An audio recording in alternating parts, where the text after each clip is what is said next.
Oggi pomeriggio alle 16 i funerali di Luca Russo, il 25enne ucciso dai terroristi a Barcellona, lutto cittadino a Bassano, ad officiare la cerimonia il vescovo di Vicenza. Ieri sera intanto 3.000 fiaccole hanno attraversato la città per ricordare il ragazzo e condannare l'odio, anche gli islamici in corteo, i terroristi sono assassini. Blocchi di cemento, antisfondamento e misure straordinarie di sicurezza dalla notte bianca di Monselice alla festa degli Otto a Vicenza, grandi eventi blindati. Caso profigo non è di fonte, folla ieri sera all'Assemblea Pubblica, i municipi e i cittadini chiedono risposte e lanciano proposte per protestare contro la decisione della Prefettura. Un poliziotto tedesco in pensione in vacanza in un camping veneziano avrebbe riconosciuto tra gli ospiti un malvivente ricercato da 20 anni in Germania con l'accusa di banda armata, indagini della Digos. Per sfuggire ad una pesante condanna si era nascosta nel Vicentino lavorando come badante, rintracciata ed arrestata una donna ritenuta il vertice di un importante traffico di droga in Campania. Rifiuta le dimissioni Don Andrea Contini, il parroco padovano sospeso a Divinis dal vescovo dopo essere stato indagato per violenza privata e sfruttamento della prostituzione. Il sacerdote vuole affrontare il processo canonico. Ben ritrovati, prima edizione regionale dei notiziari di Antena 3 Nord-Est, lo avete dunque sentito dai titoli. Oggi pomeriggio alle 16, funerali di Luca Russo, il 25enne ucciso dai terroristi a Barcellona, oggi lutto cittadino a Bassano, ma per tutti i dettagli ci colleghiamo in diretta telefonica per noi Barbara Todesco. Sì Daniela, buongiorno a te, a tutti i telespettatori. Come dicevi tu, oggi per Bassano è proprio la giornata del lutto, saranno abbassate attività chiuse, questo quanto ha chiesto il sindaco Riccardo Poletto in occasione proprio delle esequie di Luca Russo. Il funerale è previsto alle 16 nella chiesa di San Francesco, dove il feretro di Luca arriverà dalla vicina chiesa di San Giovanni, dove questa mattina è stata aperta ancora una volta la camera ardente e ci arriverà portato a spalla dagli amici. Sarà una cerimonia funebre lontana dalle telecamere, presta su volere della famiglia, e alla quale saranno presenti anche il vice ministro degli interni e il governatore Zaia. A tal proposito sono già arrivate anche la corona di fiori inviata dalla Presidenza della Repubblica e dal governo. Ci sarà anche Marta, la fidanzata di Luca, che questa mattina abbiamo appena ricevuto il nuovo bollettino medico sulla giovane, è stata trasferita dalla terapia subintensiva in un reparto per acuti del San Bassiano. Sarà proprio il suo l'unico discorso previsto oggi durante la cerimonia, che sarà presieduta dal vescovo di Vicenza Beniamino Pizziol.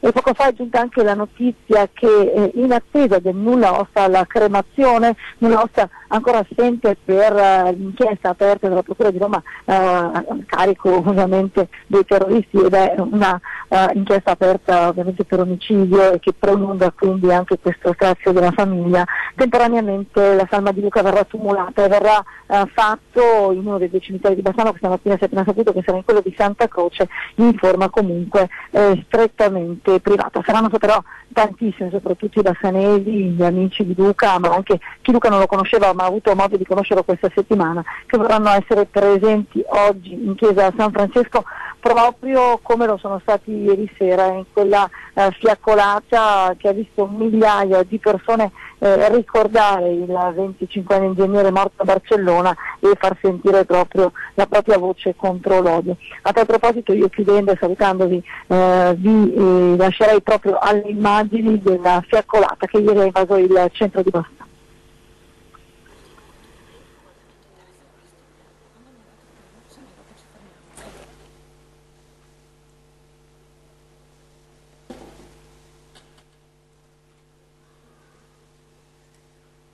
Un fiume di umanità, migliaia di fiaccole accese nel ricordo di Luca Russo, vittima innocente di un odio senza ragione. Bassano si è stretta ieri sera attorno ai familiari e agli amici del 25enne ucciso a Barcellona. Sono loro a guidare la lunga scia di luce e speranza che si snoda da Viale dei Martiri fino a Piazza Libertà.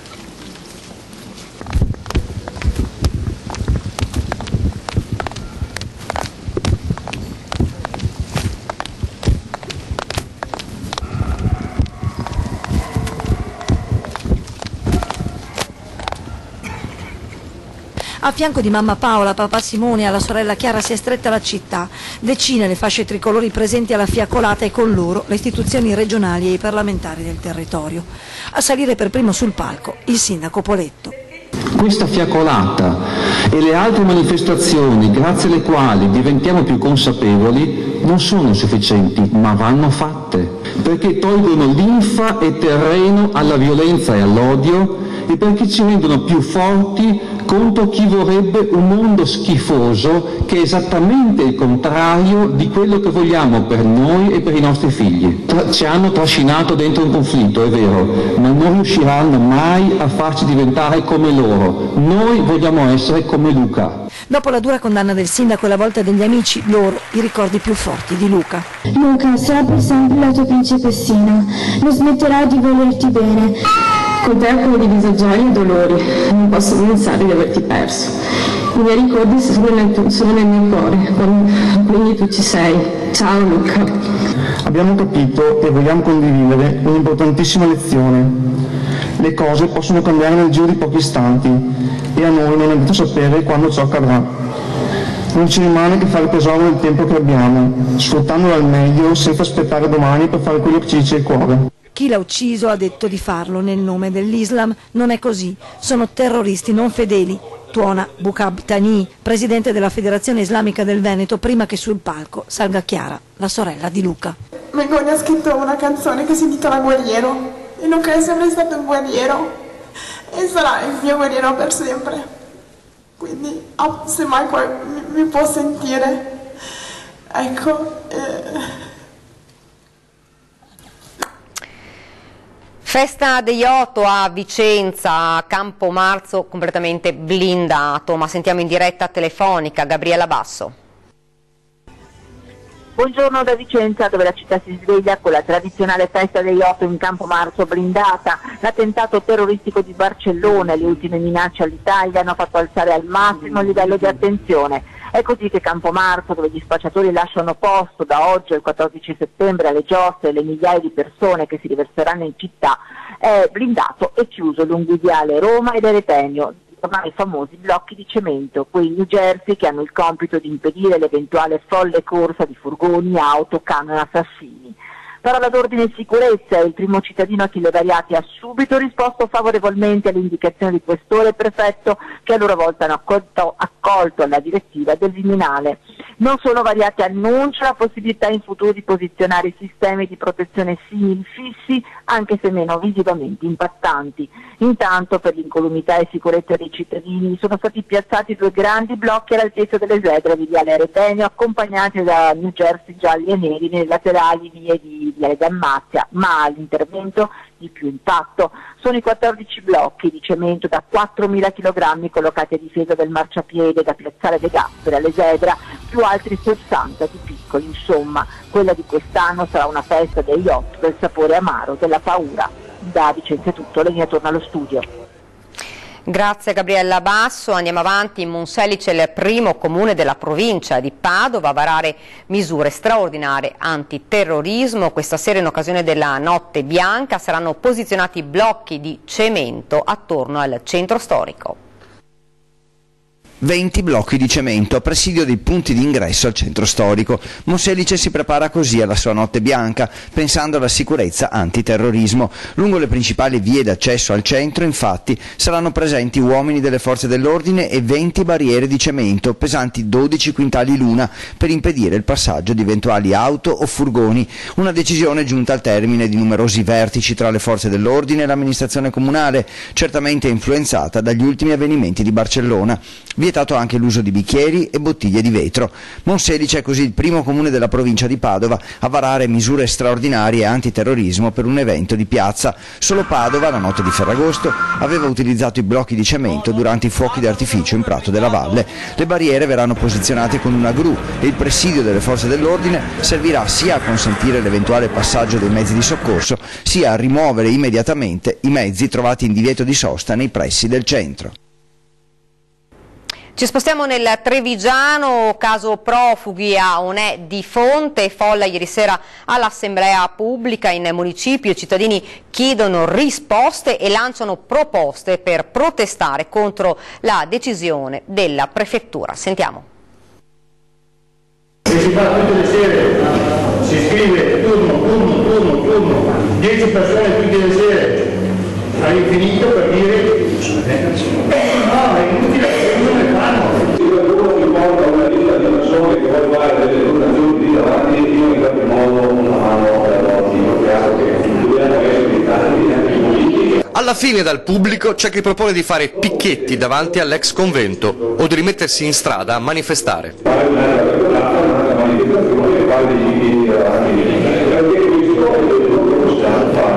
La rabbia e le inquietudini ci sono in un municipio colmo di cittadini, oltre 300 ieri sera a Fonte, gente in sala a consigliare e gente rimasta fuori. L'arrivo dei migranti scatena più di una sensazione: smarrimento. Siamo qua per capire cosa sta succedendo. Oppure amarezza. Le regole innanzitutto, siamo uno Stato di diritto e le regole innanzitutto. Qualcuno realmente il governo che ha favorito questo governo con gli avvocati che si danno dell'errore umano che ha fatto. Accanto al primo cittadino Massimo Tondi, per solidarietà, colleghi sindaci della zona, da Montebelluna a Volpago del Montello. A parlare anche Stefano Marcon, prima come sindaco di Castelfranco che come presidente della provincia. Una gestione disastrosa, una politica dell'immigrazione disastrosa di questi ultimi 4 anni, 5 anni, quasi 5 anni. Se tutta ma se ce n'è, se non ce n'è, significa privato. Coloro che hanno eletto un sindaco democraticamente con un programma elettorale che non prevede un tipo di supporto, privati con una prevaricazione che arriva dall'alto. Tondi ribadisce: vogliamo risposte certe, vogliamo numeri. Resteranno in 22 i migranti? Difficile crederlo. E quanti arriveranno? Il timore è che una diventi appetibile come l'ex Zanusso a Oderzo o la Serena a Casier. E allora perché non riorganizzare una fiaccolata, stavolta sotto la prefettura Treviso, o magari davanti alla sede della cooperativa che gestirà l'ex convento? Uno degli attori principali è questa cooperativa che mi ha detto tranquillamente che loro vanno avanti per la loro strada e non sono sensibili alla nostra situazione. E da Porto Buffolè, sempre nel Trevigiano, la storia di una famiglia che è rimasta senza casa. Hanno avuto lo sfratto esecutivo dalla Curia. Disoccupati, con una figlia minorenne e poche settimane fa sfrattati perché non pagavano l'affitto. Non da un privato qualsiasi, ma dalla diocesi di Vittorio Veneto, che attraverso la Caritas si adopera invece per l'accoglienza dei migranti. Il doloroso paradosso arriva da Porto Buffolè. Francesco, invalido, percepisce una piccola pensione. La moglie, con la crisi del mobilificio europeo, è rimasta senza impiego. Con loro la figlia 14enne. Siamo rimasti tutti e due senza lavoro. Abitavamo in un'abitazione a Porto Buffolè di proprietà dell'istituto diocesano, abbiamo chiesto un abbassamento del canone e ci è stato negato. È stato risposto che l'istituto diocesano non è un istituto di beneficenza. Con questo ho detto tutto. Atteggiamento che stride con l'accoglienza ai richiedenti asilo. Agli stranieri vengono assegnati, agli italiani non vengono assegnati. Bisognerebbe chiedere ai signori politici cosa intendono fare con gli italiani. Del caso si è dovuto prendere carico il comune. Purtroppo avevamo un bando, tra l'altro, di una casa popolare già a buon punto di assegnazione, abbiamo dovuto sospenderlo e fare un'emergenza abitativa per collocare questa famiglia in questa abitazione. L'unico alloggio che avevamo disponibile glielo abbiamo dato. La speranza della famiglia, che adesso vive in 42 metri quadrati, è continuare a stare a Porto Buffolè. Rimanere qui a Porto Buffolè, in una casa popolare, e cercare di trovare un lavoro a mia moglie. È tutto qui. Se io prendo una piccola pensione come invalido sulle 250 euro e attualmente l'introito della famiglia sono 250 euro. Stanno dentro per un anno, poi il problema si ripresenterà, quindi speriamo che il signor Piovesana o qualche altro imprenditore ci dia una mano a risolvere anche questo problema, magari trovando un posto di lavoro anche a questa famiglia. Tragedia a Bolzano, era uscito dicendo che sarebbe andato a cercare funghi ma non aveva fatto ritorno nel suo appartamento a San Candido. Un medico di 68 anni, Enzo Bortolozzi di Castelfranco, è stato trovato morto dopo ore di ricerche. L'allarme era scattato nella serata di ieri e le ricerche erano proseguite fino al tramonto ma senza esito alcuno. Questa mattina gli uomini del soccorso alpino hanno trovato la salma dell'uomo ai margini di un bosco. Il corpo senza vita è stato trovato poco distante, un sentiero a quota 1600 100 metri. I soccorritori ipotizzano che l'uomo si sia allontanato dal tracciato nella ricerca dei funghi e che sia caduto per una quindicina di metri, procurandosi così le lesioni mortali. Sulla dinamica della disgrazia indagano ora i carabinieri. Un poliziotto tedesco in pensione in vacanza in un camping veneziano avrebbe riconosciuto tra gli ospiti un malvivente ricercato da 20 anni in Germania con l'accusa di banda armata. Ma per tutti i particolari ci colleghiamo con Tiziana Bolognani. Buongiorno da Bibbione, proprio come avete detto da studio l'allerta al camping Capalonga è scattata un paio di mesi fa, ma la notizia è trapelata solo in questi giorni. Lo scrive stamattina il Gazzettino, che riferisce della caccia a uno fra i più noti latitanti tedeschi, Ernst Volker Wilhelmstaub, esponente di spicco della RAF, l'organizzazione terroristica tedesca denominata anche Baader-Meinhof. Il suo volto sarebbe stato riconosciuto tra gli ospiti del camping da un poliziotto tedesco, oggi in pensione, che gli ha dato la caccia per anni, che l'avrebbe notato in compagnia di altre 2 persone, presumibilmente altri 2 componenti della banda Baader-Meinhof, delle quali da tempo si sono perse le tracce. La presenza del latitante ha mobilitato carabinieri e Digos, ma non ci sarebbero prove certe. Dopo l'abbandono della lotta politica armata, i 3 si sarebbero dedicati alle rapine nei supermercati, all'assalto ai portavalori, forse per autofinanziare la loro clandestinità, tanto che il loro DNA è stato repertato in occasione di 2 falliti raid contro altrettanti furgoni blindati. Nel giugno 2015 vicino a Brema e nel dicembre dello stesso anno a Wolfsburg. L'ultimo assalto risale al maggio del 2016 ai danni di un supermercato di Hildesheim. Sul capo di Ernst Volker un mandato di cattura europeo per partecipazione a banda armata con finalità di terrorismo. È tutto, a voi. Grazie Tiziana, andiamo avanti con la cronaca. Avevano nascosto 3 kg di marijuana e 4 grammi di cocaina in 2 valigie con le quali a bordo di un pullman di linea interregionale avrebbero dovuto recarsi nel nord Italia. Luca Brancatisano di 22 anni e Claudio Giuffre di 27, originari di Caraffa del Bianco ma residenti a Treviso, sono stati arrestati dai carabinieri del gruppo di Locri con l'accusa di detenzione ai fini di spaccio di sostanze stupefacenti. Militari durante un servizio di controllo alla circolazione stradale hanno proceduto all'identificazione di tutti gli occupanti a bordo del pullman in partenza da Bianco e diretto a Bologna, notando l'agitazione dei 2 ragazzi. L'atteggiamento ha indotto i carabinieri ad effettuare una perquisizione sia personale che dei loro bagagli e trovando la sostanza stupefacente suddivisa in 6 confezioni di cellophane, oltre a vari strumenti da taglio. Ed ora è il caso dell'arresto a Thiene nel Vicentino di un narcotrafficante che si nascondeva lavorando come badante.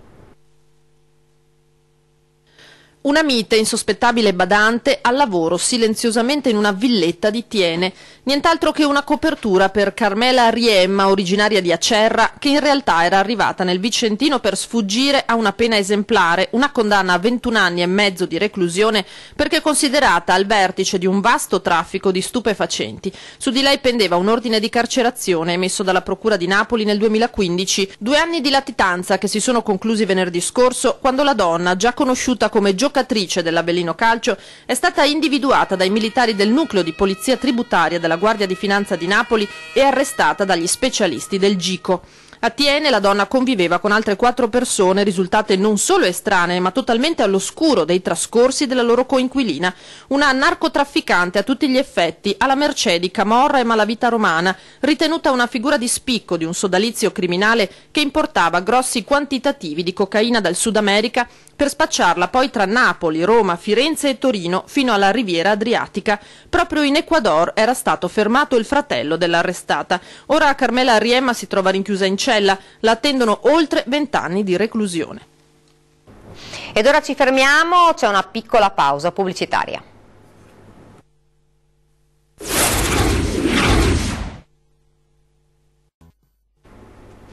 Rieccoci in studio con la prima edizione regionale dei notiziari di Antenna 3 Nord-Est. Non ce l'ha fatta Victor Mato, la 38enne trans di nazionalità peruviana, investita ieri mattina in via Fratelli Bandiera a Marghera. La morte è sopraggiunta dopo 2 ore dall'incidente. È stata investita all'altezza dello svincolo per malcontenta. Era quella la zona in cui Victor Mato, 38 anni, transessuale di nazionalità peruviana, lavorava ogni giorno. Giovedì mattina, poco prima dell'alba, un'auto l'ha falciata mentre attraversava la strada e le gravissime ferite riportate nell'impatto non le hanno dato scampo. La 38enne è morta 2 ore dopo l'arrivo all'ospedale di Mestre. Il conducente della vettura ha detto ai vigili di averla vista solo all'ultimo secondo e di non avere potuto fare alcunché per evitare l'impatto. La ricostruzione dell'incidente sarebbe stata confermata anche dalle immagini riprese dalle telecamere di videosorveglianza della zona. Da prassi, l'uomo, un dipendente di Veritas che stava andando a lavorare, è stato sottoposto ad alcol test ed è risultato negativo. La polizia locale sta cercando in queste ore di contattare i familiari della trans che viveva a Mestre oramai da diversi anni. Don Contin, il prete padovano al centro di uno scandalo sessuale, non molla la tonaca, pronto a difendersi anche in Vaticano. Sentiamo. Rifiuta le dimissioni Don Andrea Contin, il parroco padovano di San Lazzaro, sospeso a divinis dal vescovo dopo essere stato indagato dalla magistratura per violenza privata e sfruttamento della prostituzione. Il prete Ott, come era stato ribattezzato all'indomani dello scandalo, non vuole mollare la tonaca e vuole continuare a fare il sacerdote. Le accuse nei suoi confronti non sono corrispondenti al vero, anzi sarebbero state gonfiate e montate ad arte per tendergli una trappola. Questo sostiene Don Contin. A chi gli è vicino fa sapere di voler affrontare senza paura il processo canonico, fino ad arrivare al Supremo Tribunale della Signatura Apostolica, una specie di Cassazione della Chiesa romana. A far scoppiare la vicenda erano state a fine dicembre del 2016 le dichiarazioni rese ai carabinieri da una donna di 49 anni. Aveva denunciato il sacerdote perché l'avrebbe costretta a vari rapporti sessuali anche con uomini e donne ingaggiati su internet. Nella denuncia ai militari la signora aveva fatto il nome anche di altri preti della diocesi e nello scandalo era finito anche Don Roberto Cavazzana, parroco di Carbonara di Rovolon. Oggi Don Contin vive solo in una località segreta. Intanto in sede penale a fine giugno il pubblico ministero titolare dell'inchiesta ha chiesto un prolungamento dell'indagine di altri 6 mesi. Ed ancora cronaca, alle 19:30 i vigili del fuoco sono intervenuti in via dei Tulipani a Bassano del Grappa presso il centro intercomunale di stoccaggio provvisorio dell'azienda di smaltimento rifiuti. Le fiamme sono divampate in una parte del deposito dove erano accatastati dei materassi. Allo svilupparsi delle fiamme è entrato in funzione l'impianto automatico antincendio a schiuma che ha limitato l'estensione delle fiamme. I pompieri di Bassano, intervenuti con 2 automezzi, hanno spento le fiamme residue e con l'aiuto di una macchina operatrice provveduto allo smassamento del cumulo di rifiuti per escludere eventuali focolai. Le operazioni di soccorso sono terminate poco dopo un'ora. Le cause dell'incendio sono al vaglio dei vigili del fuoco. E ad est, nel Padovano, un'anziana è stata presa a schiaffi e derubata mentre era in cimitero. Arrestati i due rapinatori. Aggredita mentre era in cimitero a pregare sulla tomba dei suoi cari, un 85enne di Est è stata presa a schiaffi da una coppia di ladri senza scrupoli che pochi minuti prima, con una scusa, l'avevano avvicinata e le avevano strappato dal collo la collanina d'oro.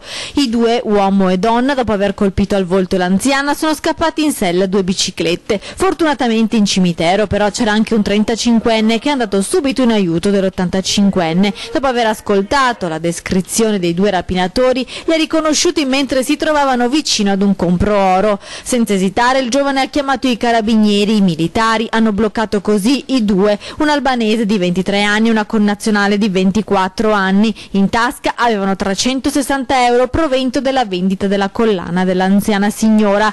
I 2 sono stati arrestati con l'accusa di rapina in concorso.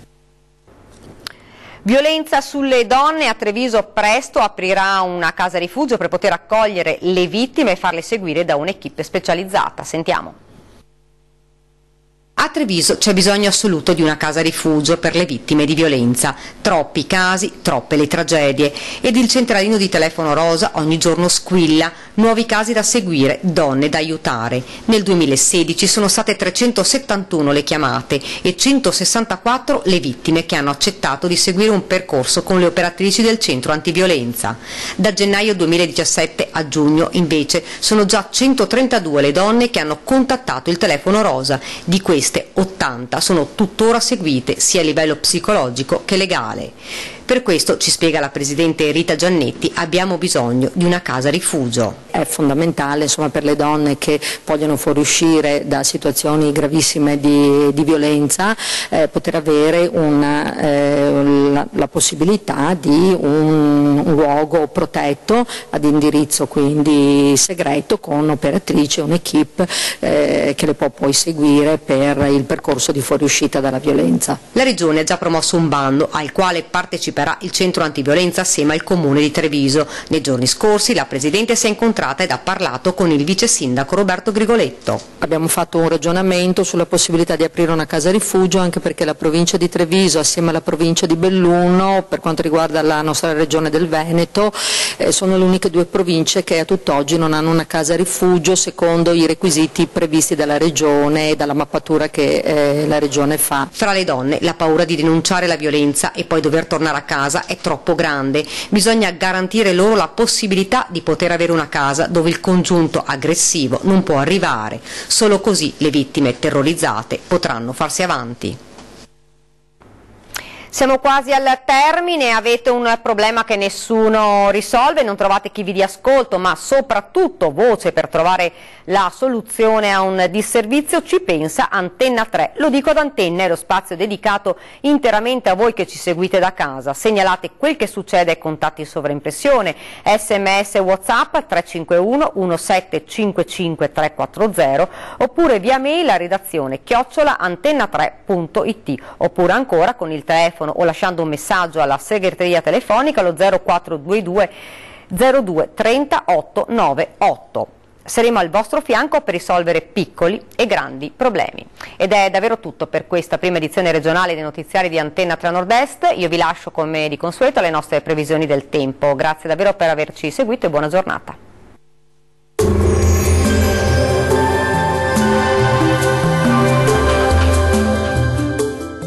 Estate, annuale Venezia, il parco acquatico per famiglie e ragazzi, 8 piscine, idroscivoli, animazioni. Acqua estate è annuale Venezia. Prosegue il bel tempo, il clima mite, ma dal weekend tornerà il gran caldo a causa dell'arrivo dell'anticiclone africano Polifemo. Sul Veneto continua il bel tempo soleggiato e stabile ovunque, salvo poche nubi sparse, specie sui settori alpini.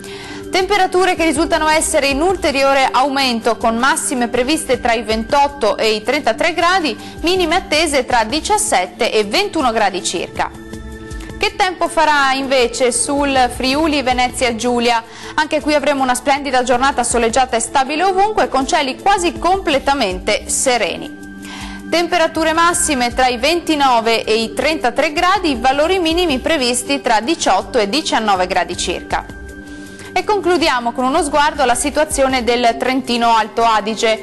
Nubi con qualche addensamento e locali temporali pomeridiani sui settori orientali dell'Alto Adige. Prevale il tempo asciutto e soleggiato altrove. Clima caldo con temperature massime tra i 32 e i 35 gradi, minime tra 18 e 19 gradi circa. Il mare sarà generalmente poco mosso, venti deboli orientali sulle zone costiere e moderati al largo. Dal nostro meteo per ora è tutto, arrivederci.